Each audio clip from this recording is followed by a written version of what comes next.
Cars 3 is a sequel that no one really asked for, come to think of it. But it exists.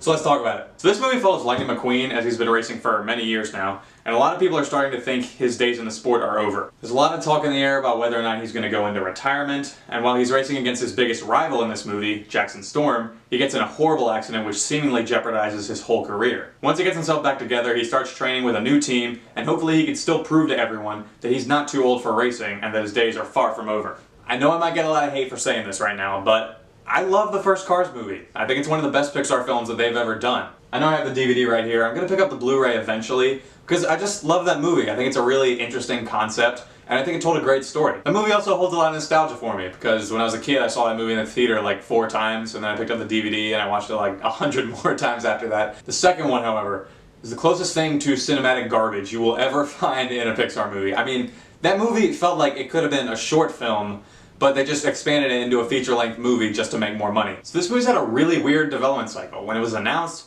no one cared about it, because it was a really odd sequel choice. And then the trailer came out, which made it look like a Christopher Nolan movie because it was so dark. And then this movie started generating a ton of buzz. But really at the end of the day, I think that dark trailer was kind of just made to get people talking about this movie, because this movie is fine. It's nothing great. It's kind of just the basic plot structure that you'd expect in a Cars sequel. There are some things I enjoyed here though. First of all, the animation is beautiful. I know you already know that probably, but I'm going to talk about it anyway because it's amazing. Everything's so photorealistic. There's this one scene where the cars go onto this beach and it literally looks real. Even the cars at some points made me think I was watching real cars interacting. Also, I really did like the theme of Lightning McQueen being old and thinking about retirement. I thought it was a sentimental thing to focus on for this movie, and it made it a lot deeper than I was expecting. It really made for a nice emotional arc for his character, because a lot of people complain about Lightning McQueen being a dick in all these movies, but really this movie actually gave him some heart. The characters in this movie bring me to my first flaw,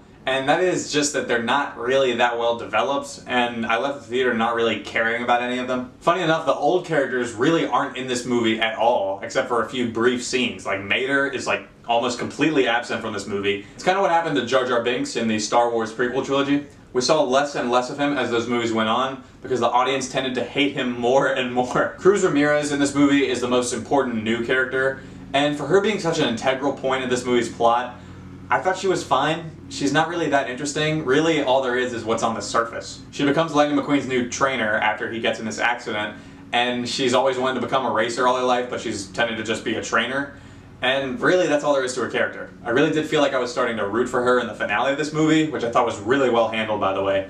But everything leading up until that point, she was just kind of bland, and I thought she was just there because Lightning needed a companion. Now we get to my biggest flaw with this movie, which is the plot. It's basically the exact same thing as the first Cars movie, just changed around with new characters. Remember how much they capitalized on Lightning's accident in the marketing and the trailers for this movie? I thought the main focus of the film was going to be Lightning having the accident, and then having like an emotional reckoning about what he's going to do for the rest of his life, and if he's going to continue racing. Literally all this movie does is they show him getting in the accident, and then it flashes forward to 4 months later, when he's all back together again, and then he starts thinking about how he's going to race in Florida. They had literally the perfect opportunity to give Lightning McQueen the perfect character arc for the last film in a series, but they just did exactly what they did with the first Cars movie, and that really disappointed me. Cars 3 has some fun racing sequences, it has beautiful animation that you'd come to expect in a Pixar movie, it has a really fun finale, and I like how this movie used deeper themes to continue Lightning McQueen's story, but other than that, there's really nothing else I can recommend here, because this movie's just fine. You know, you can go see it when you're bored on a random day in the summer and hopefully have a good time with it, but it's just not one of Pixar's best. This movie, in my opinion, is nowhere near as good as the original Cars movie, but it is definitely worlds better than Cars 2, and for that reason, I'm going to give this film a 6.5 out of 10. So guys, those are my thoughts on Cars 3. Definitely not much to talk about here, but if you want to go check out this movie, then definitely go see it, because odds are you're not going to have a bad time with this film. So have you seen this film? What did you think about it? Let me know in the comments below. Also, what is your favorite Pixar movie? I think they've made like 18 films now. I'm really excited to see them getting back into original content.